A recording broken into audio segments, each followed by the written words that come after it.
Football মাঠে নিজের সৌন্দর্য দিয়ে আগেই মুগ্ধতা ছড়িয়েছে নরওয়ের স্ট্রাইকার আর্লিং হল্যান্ড। তার হাঁটা চলা, খাওয়া কিংবা মুখ আটকিয়ে ঘুমানো সবকিছু এখন আলোচনায়। বিশ্বকাপে তার দল বাদ পড়েছে আগেই, তবে আলোচনায় আছেন তিনি। নরওয়ে বিমানবন্দরে পৌঁছাতেই দেখা গেল বগল দাপা করে তিনি নিয়ে এসেছেন 750 মার্কিন ডলার মূল্যের রাকুন, তার হাতে ধরা একটি হুইস্কির বোতলও।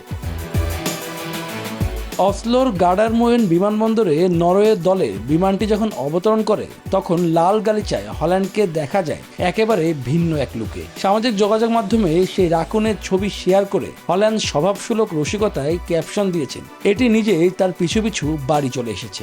ক্লেমন নিয়ে এলো বিরাট কারবার। ইউনিক কোডটি সাবমিট করলে জিততে পারো লক্ষ লক্ষ গিফট। বিস্তারিত ফেসবুক পেজে।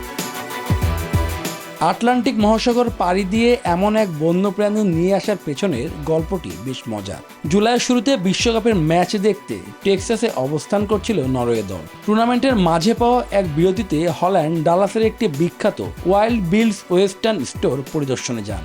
সেখানে কেনাকাটাও করেন তিনি। এরপর দোকানের এক কোণে রাকুন দেখে পছন্দ হয় তার। ম্যানচেস্টার সিটির এই সুপারস্টারের আগমনে দোকানের মালিকরা এতটাই আপ্লুত ছিলেন যে তারা হল্যান্ডের ছবি তাদের ওয়েবসাইটের হোম পেজে আপলোড করেন। এরপরই শুরু হয় আসল চমক। সব রাকুন একদিনের মধ্যেই বিক্রি হয়ে যায়। এবারের বিশ্বকাপে মাঠের পারফরমেন্সও স্মরণীয় হয়ে থাকবে হল্যান্ডের জন্য।